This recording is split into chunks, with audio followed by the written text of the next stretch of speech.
মানুহে নিজৰ সপোনৰ ঘৰ এটা বনাবৰ কাৰণে বহুত চেষ্টা কৰে কিন্তু সপোনৰ ঘৰটো এনেকুৱাকেও বনাব নালাগে য'ত সপোনটোৱে ঠচনচ হৈ যায় গতিকে পাহাৰৰ ইমান উখত ঘৰ এটা বনালে বৰষুণ দিলে যেহেতুকে আমাৰ হিল আৰু মাটিৰ এটা সফট আমাৰ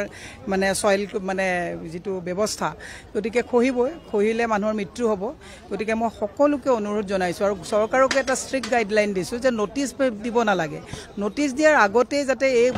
মানে তাত সংস্থাপনে ল'ব নোৱাৰে তেনেকুৱা এটা গাইডলাইন থাকিব লাগে এটা মৃত্যুৰ পিছত আমি সমবেদনা জ্ঞাপন কৰিম মৃত্যুৰ পিছত আমি খবৰ ল'বলৈ আহিম মৃত্যুৰ পিছত আমি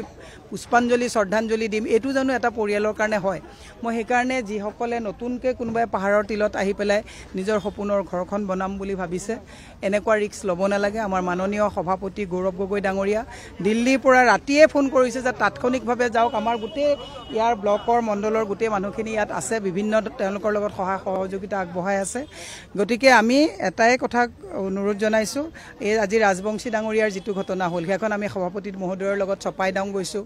আমি মালিগাঁও গৈছো দতালপাৰা গৈছো কিন্তু আমি এনেকে খবৰ লৈ থাকিলে জানো এটা পৰিয়ালে সকাহ পাব গতিকে কাৰো যাতে পুনৰ এনেকুৱা ঘটনা নহয় তাৰ কাৰণে আমি সকলোকে আহ্বান জনাইছো যে আপোনালোকে নিজৰ সেফটিৰ পাৰপাছত আপোনালোকে যাতে এনেকুৱা ৰিস্ক ভৱিষ্যতলৈ কোনেও লৈ পাহাৰৰ তিলাত ঘৰ নবনায় তাৰ কাৰণে আমি আহ্বান জনাইছো